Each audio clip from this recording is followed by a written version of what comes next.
So today we're going to be making pancakes with millet. Yes, usually all we do with our millet is cocoa, zonko, what else?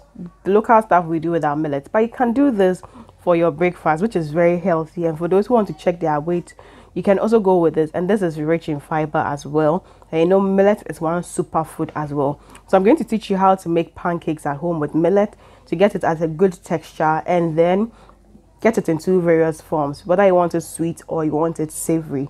Yeah, so let's jump in and let's see how this is actually done. And it's very simple. So for this, you actually, like I said, you can have it savory, where there's pepper and things in, which you can enjoy with your groundnut paste, or you can have it sweet so that you can eat with your jam or your honey, and all you'll be needing is millet. So I begin by actually cleaning my millet a little bit. You know, in Ghana the millet always comes with a lot of chaff and sometimes some stones, so it's good to actually take out the stones as well.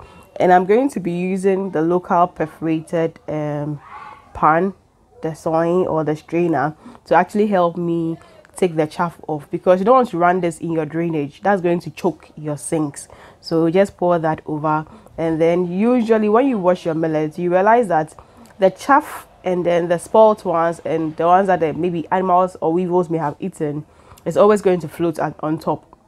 So once you wash it, you pour the top part with the chaff on it, pour that one into your strainer, and you're going to throw away that one into your dustbin so you don't clog your sinks as well. Then I'm going to give it another wash, because don't forget that these things, the local ones, they are dried in the open sun, and sometimes a lot of stones and things go in, dust and all those things goes in.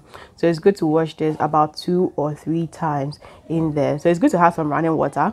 Don't forget that these days there's a lot of sickness around, so it's good you wash your stuff properly as well under running water. So I'm just going to scoop it, and you realize I didn't pour it all over it, like directly into it, because sometimes there's a lot of stones at the end or under it, and because this is very small, even if you use a small strainer, you still get some of the stones in. So I usually use my hand to pick till the base, then I leave the base out, because what is more painful is doing all of this and then having stones to chew. Yeah, so you realize that even with the ones that I've washed, there's still a bit of stones in the small ones. So I use my colander to still rinse it off, do it like 2-3 times to get all the stones in actually out. That's one trick about it, because the big ones you can pick out, but the small ones can be very funny. Then I just scoop it out, and like I said, I'm doing 2 types. One is sweet, one is savory. So I actually place them in the bowls, and then I soak them with water. You need to soak this for at least 3 to 4 hours. And sometimes what you can also do is to do this actually the day before or the night before, so that it will take its time. Then you can actually use it in the morning. That actually saves you time, but the least you should do is like 4 hours, so that your millet softens properly. So once that is done, obviously I'm going to also wash it, and then I'm going to blend. Now let me chip in this as well. When you actually let it sit for that while, as it's soaking, fermentation may take place just a little, which will give you a good taste as well. For the sweet one, I'm using essence, dates, salt, my millet spice, and then of course I'm also using some baking powder in there to help it rise. Then I added in egg and of course milk as well. The problem I had was that I used too much milk. Typically you won't have to use milk in when you're doing it, or powdered milk, so it was too runny, and I added in some cooked beans to give it that texture. If you don't have cooked beans there, what you can also use bread flour in there, just to make sure that it is not too runny as well. So you can check the description button for the modified quantities that can help you get a good texture like mine.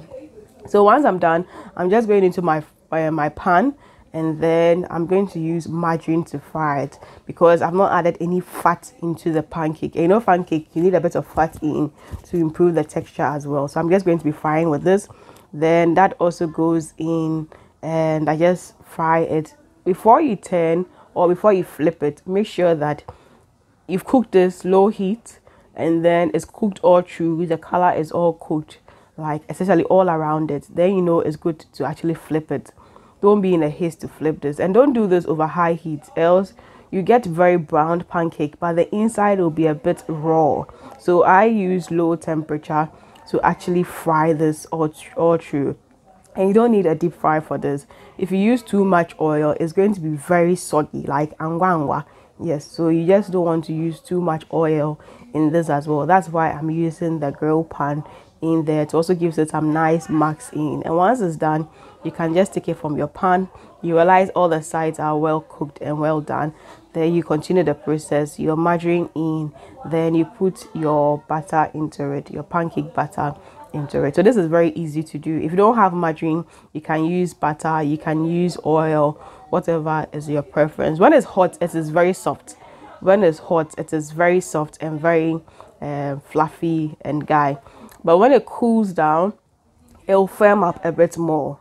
It will firm up a bit more. That's why you don't want your mixture to be overly thick, because if your mixture is overly thick, you can't eat it soft after some time when it cools down.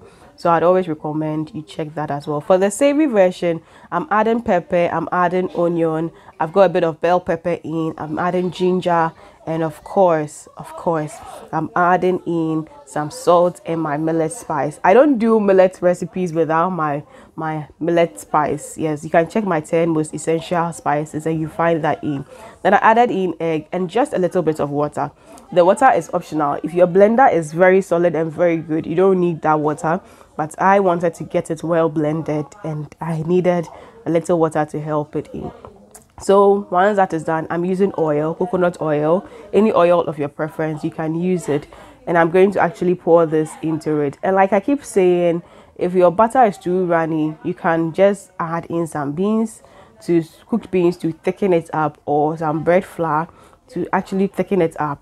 Yes, so whichever means that's what you can also do about it. You realize that I didn't sieve my millet to take away the fiber. No, the fiber is also very good for you. Yes, and you know, millet is one of those power fruits you need to add to your diet. And it's not only about cocoa, it's not only about zonkum, it's not only about burkina and those ones. You can also enjoy millet in other forms like pancake, which is good for your breakfast, or you know, that snack within the day. So yes, once that cooks through, like I said, make sure that it's cooked through at both sides before you actually flip it. So yes, you repeat the process. Your oil in your pan, you pour out your millet batter in, and then you wait for it to actually cook. And like I mentioned, do this over very low heat. And then once you see it cooking all the way, getting into it, then you can actually flip it. And like I mentioned, when it's hot, it is very, very soft. Yes, so you want to be careful about it. But when it cools down, it becomes a little bit hard. So you don't want it to be too thick, because if it's overly thick, you're going to get overly hard millet pancakes. So that's the thing you should note. So for the sweet one, obviously, I ate with some honey. Yes, you can use any sweetener of your choice. You can use sugar when you are doing it instead of the dates if you don't like it. And of course, I enjoyed it with some jam. Yes, because I realized that when you spread the jam in, like, the feeling is just wonderful. So I ate that one with jam. Yes, during my lunchtime at work. And for the savory one, I enjoyed it with granite paste or peanut butter, how you want to call it. But the savory one, the one with the pepper in there, it goes well with granite paste or granite. So yes, that one too, I saved some for my lunchtime. If you've really liked this video, do make sure you subscribe, do make sure you share, do make sure that till I meet you in the next food video, you live life to the fullest, be joyous, be merry. Lots of love for my team and I. Mwah.